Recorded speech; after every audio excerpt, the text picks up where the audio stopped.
All through your childhood, people are asking you, what do you want to be when you grow up? And you say a firefighter or an astronaut or a professional video game player if you were anything like me.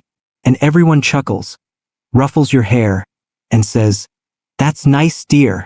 But then you get a bit older, you hit those teenage years, maybe early college, and the question changes. It's not just what you want to be, but what's your passion? You've got to find your passion. Follow your passion. It's presented like this ultimate cheat code for life.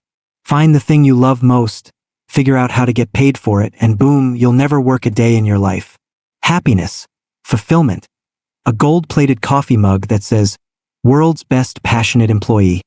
The whole deal. I really bought into that. I mean, who wouldn't? It sounds like the perfect plan. Do what you love and the money will follow. They make movies about it. They write self-help books, tons of them, all saying the same thing. Your teachers, your career counselors, even your well-meaning relatives, they all parrot this line. Just follow your heart, Timmy, and you'll be set. My name's not Timmy, by the way, but you get the picture. I was Jake, and Jake was all in on the passion plan. My passion for a long time was video games. Shocker, I know. But not just playing them. I loved the stories, the art, the communities. I thought maybe I could make them or write about them or become a big streamer. That was the dream. So I tried. I poured hours into learning game design basics. I watched tutorials until my eyes glazed over. I even started a little stream, back when everyone and their dog was starting a stream. And it was fun for a while. But then the pressure started to creep in. It wasn't just about enjoying the game anymore. It was about being entertaining, about attracting viewers, about sticking to a schedule even when I was tired or just not feeling it. The games I loved started to feel like work. The joy, that pure, unadulterated joy I used to get from discovering a new world or mastering a difficult mechanic, it started to get diluted. It was like adding too much water to a really good orange juice. Still orange, still juice, but not quite the same kick. And that's the first thing I want to talk about, really. This idea that turning your passion into your job is always a good thing. Sometimes, maybe a lot of times, it's the fastest way to kill that passion. Think about it. When something is your passion, you do it on your own terms. You do it when you want, how you want, for as long as you want. There's no boss, no deadline, no client telling you that your creative vision is not quite what we were looking for. It's yours. Purely yours. But the moment you try to monetize it, to turn it into your livelihood, all these external pressures come crashing in. Suddenly, you have to think about marketability. You have to think about what sells. You might have to compromise your vision or do the parts of it you don't even like just to make ends meet. That band you loved playing in with your buddies on weekends? If it becomes your job, suddenly you're dealing with booking gigs in smoky bars for little pay, arguing about song choices, and lugging heavy equipment at 3 in the morning. That passion for baking? Now you're up at 4 a.m. every day to knead dough, dealing with picky customers, and worrying about health codes and profit margins. The thing that used to be your escape, your source of joy and relaxation, becomes the source of your stress and anxiety. I remember talking to my friend Sarah. She was, and still is, an incredible artist. She could draw anything, paint anything. Her passion was creating these beautiful, intricate fantasy characters. For years, everyone told her, Sarah, you're so talented. You should sell your art. You should do commissions. And eventually she did. She started taking commissions for character portraits, pet portraits, you name it. First, she was excited. She was getting paid to draw. But after a year or so, I saw the change in her. She'd be sketching, but there was this tightness around her eyes. She told me once, I love drawing. But now, when I finish a commission, I don't feel that old satisfaction. I just feel relief that it's done and the client hopefully won't ask for a million revisions. And when I try to draw for myself, for fun, often just can't. I'm too drained, or it feels like I should be working on something that pays. Her passion had become her obligation. The fire was still there, but it was banked, smoldering under a pile of expectations and invoices. And then there's the whole dream job myth. This is a close cousin to the follow your passion mantra. It's the idea that there's this one perfect job out there for you. A job that will make you leap out of bed every morning, excited and fulfilled. Maybe it's working for that cool tech company with the free snacks and the nap pods. Maybe it's a high-flying career in a big city. Maybe it's something that promises to change the world. We see these jobs portrayed in media, and we build them up in our heads into something almost magical. I had a buddy, let's call him Mike. Mike was smart, super ambitious. His dream job, for as long as I knew him, was to work for this massive, prestigious consulting firm. You know the type. Big name, big salaries, big expectations. He studied like crazy, networked like a maniac, aced all his interviews, and he got it. He landed the dream job. We were all so hyped for him. He was on top of the world. For the first few months, all his updates were glowing. The work is challenging. The people are so smart. The view from my office is amazing. But then, gradually, the tone started to shift. The challenging work became never-ending piles of work. The smart people became ruthlessly competitive colleagues. The amazing view was something he barely noticed because he was in the office from sunrise to well past sunset, sometimes even on weekends. He was making great money, sure, but he was also perpetually exhausted, stressed out, and he barely had time for his friends, his family, or any of his old hobbies. He once told me, half joking but with a tired look in his eyes, "You know, my dream job mostly involves making PowerPoint slides at 2 a.m. and trying to sound enthusiastic in meetings I barely slept for." The dream, when he finally caught it, looked a lot more like a gilded cage. The problem with the dream job concept is that it sets an impossibly high bar. Every job, even one that aligns with your interests or seems glamorous from the outside, has its downsides. There will always be boring tasks, difficult colleagues, frustrating bureaucracy, or periods of intense stress. No job is a permanent state of bliss. And if you go into a job expecting it to be your sole source of fulfillment and happiness, you're setting yourself up for a pretty big disappointment. When the shine wears off, and it always does, you're left feeling like maybe you picked the wrong dream, or worse, that you're somehow failing if you're not ecstatically happy every single day. This isn't to say you should aim for a job you actively hate. Obviously not. Nobody wants to spend 40+ hours a week being miserable. There's a world of difference between a soul-crushing, toxic work environment and a job that's just fine. A job that's, dare I say, good enough. And this is where I think we've kind of lost the plot as a society. We've become so obsessed with the idea of passionate work and dream jobs that we look down on the idea of a good enough job. A job that pays the bills, that you're reasonably competent at, that you don't dread going to, and that leaves you with enough time and energy to actually live your life outside of work. That sounds almost unambitious, doesn't it? Sounds like settling. But what if it's not settling? What if it's strategic? What if the purpose of your job isn't to be the singular source of your life's meaning and passion, but to be a stable platform that allows you to pursue your passions and find meaning elsewhere? Think about it. If your job is moderately engaging, pays decently, and doesn't bleed into every waking hour of your life, you have the mental space, the energy, and the resources to explore your actual interests. You can dedicate your evenings to that creative writing project you've always dreamed of, without the pressure of it needing to pay your rent. You can spend your weekends hiking, or learning a new language, or volunteering for a cause you care about, or actually playing those video games you love just for the fun of it, not because your stream numbers depend on it. I stumbled into this realization almost by accident. After my brief and somewhat disillusioning foray into trying to make gaming my job, I ended up needing something stable. I got a pretty unremarkable office job. It was in a field I didn't know much about, doing tasks that weren't exactly thrilling.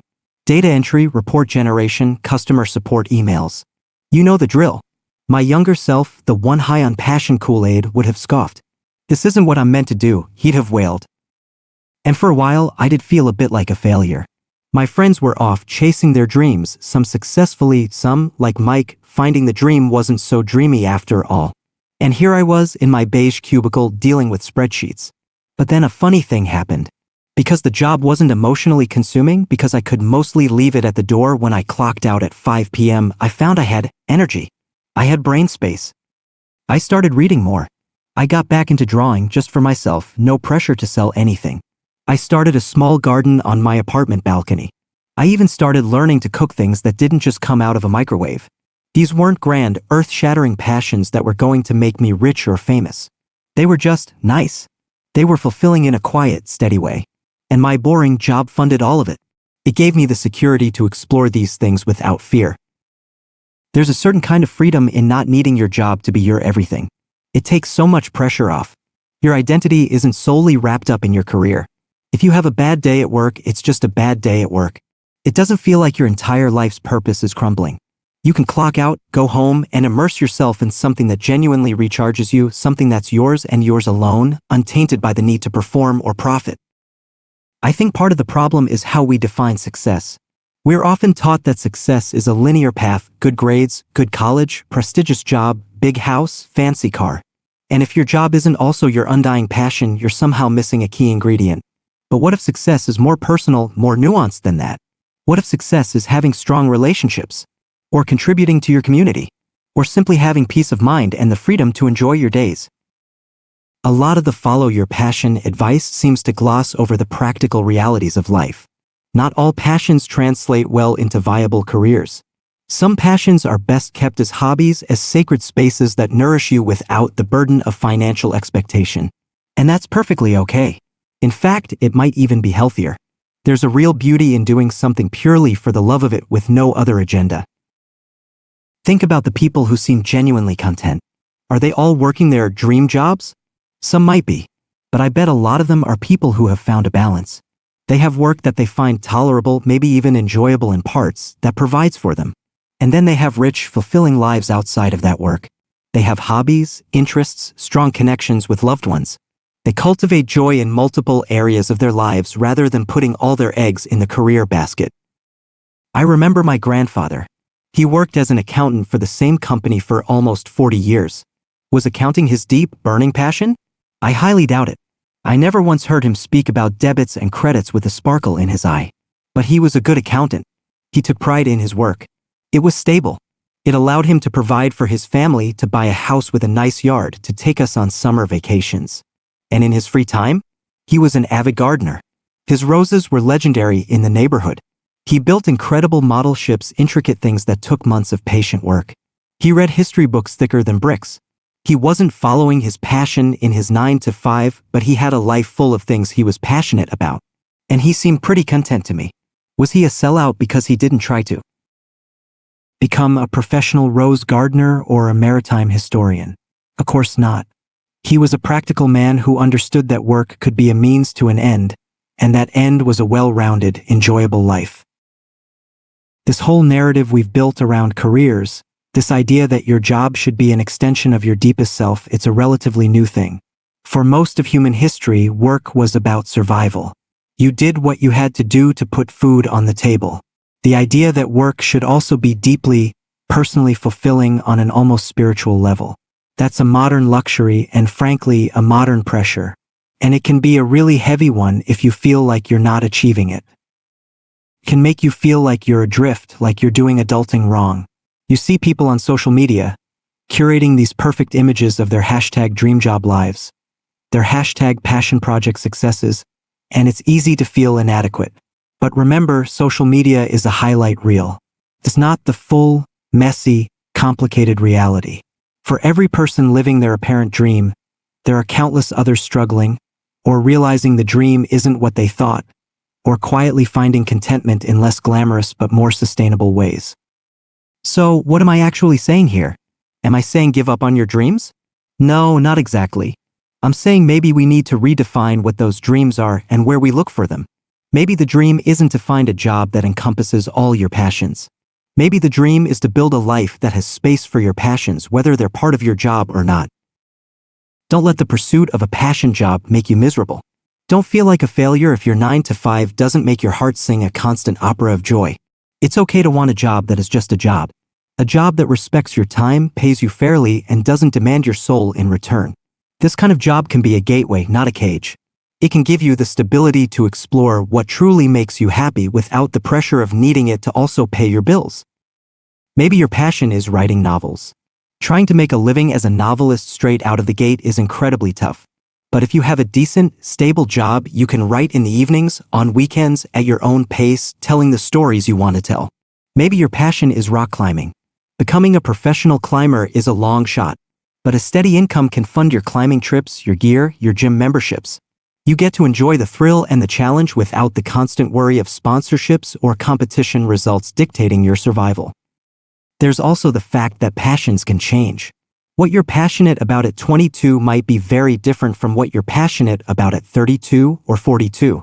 If you've built your entire career and identity around one specific passion and then that passion fades or you realize it's not sustainable as a job, it can lead to a massive identity crisis. But if your work is more of a practical foundation, you have more flexibility to let your interests and hobbies evolve naturally over time. I'm not advocating for complacency or for just drifting through life without any ambition. Ambition is good. Striving is good. But maybe we should be ambitious about creating a well-rounded, fulfilling life rather than just a fulfilling career. Maybe we should be a little kinder to ourselves if we haven't found that one magical job that ticks all the boxes. It's also worth considering that sometimes you don't know what you'll enjoy or find meaning in until you try it. Sometimes competence and a sense of contribution can breed satisfaction in jobs you never would have considered your passion. If you get good at something and you see that your work is useful or helps people even in a small way, that can be fulfilling in itself. It might not be the fireworks and rainbows kind of passion, but it's a steady, quiet sense of purpose.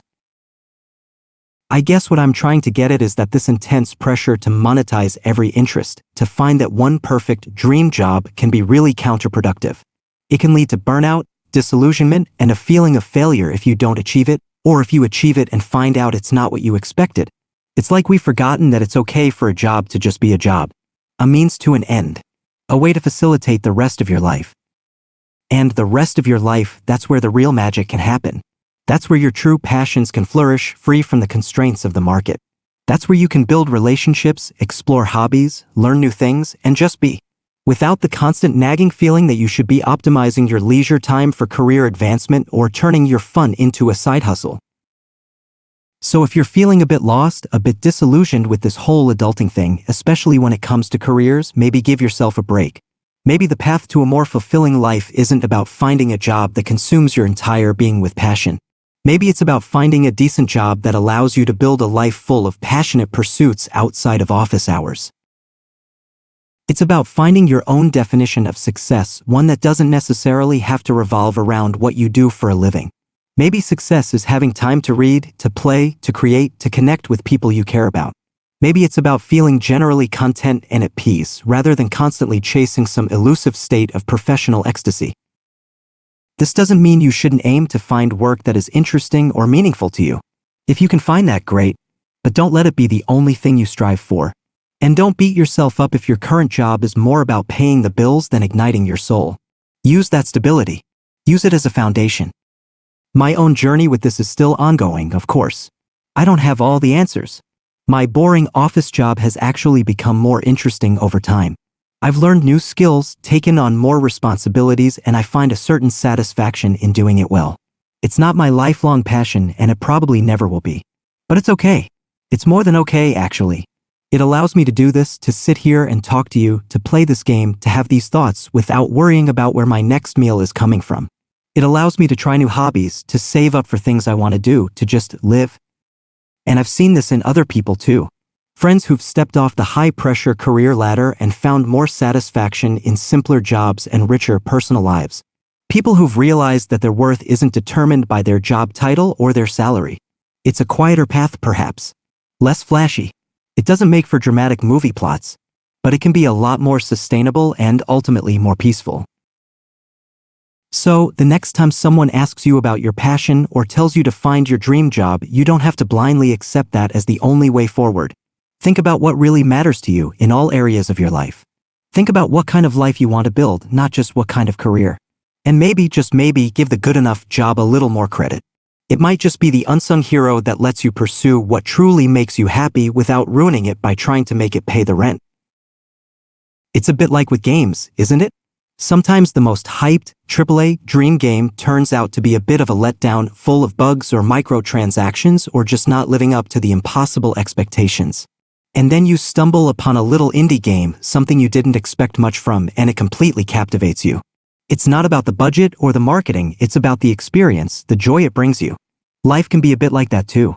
The most fulfilling things aren't always the ones with the flashiest labels or the highest expectations. Sometimes the real treasures are found in quieter, less obvious places. And it's important to remember that it's okay if you don't have it all figured out. Very few people do, even if they project an image of perfect clarity. Adult life is often a process of trial and error, of course correction, of redefining what happiness and fulfillment mean to you as you go along. The pressure to have it all mapped out, especially in your 20s and 30s, is immense, but it's also largely unrealistic. You're allowed to change your mind, to try different paths.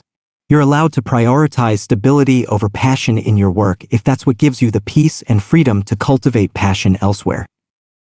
This isn't a call to abandon ambition, but perhaps to redirect it. Be ambitious about your well-being. Be ambitious about your relationships. Be ambitious about your personal growth and your hobbies. If your job can contribute to that, fantastic. If it mainly serves as a solid, reliable foundation for those other ambitions, that's fantastic too. You are not your job. Your job is a part of your life, it is not the entirety of your identity. And realizing that can be incredibly liberating. It allows you to approach work with a healthier perspective, to see it as one component of a much larger, richer picture. So yeah, maybe don't pursue your passion if pursuing it means wringing all the joy out of it by forcing it to be your sole means of survival. And maybe stop searching for that one dream job that's supposed to solve all your problems and provide eternal fulfillment. Instead, maybe focus on building a good life, a life with multiple sources of joy, meaning, and connection. And let your work be a respectable, stable part of that life, supporting it rather than consuming it.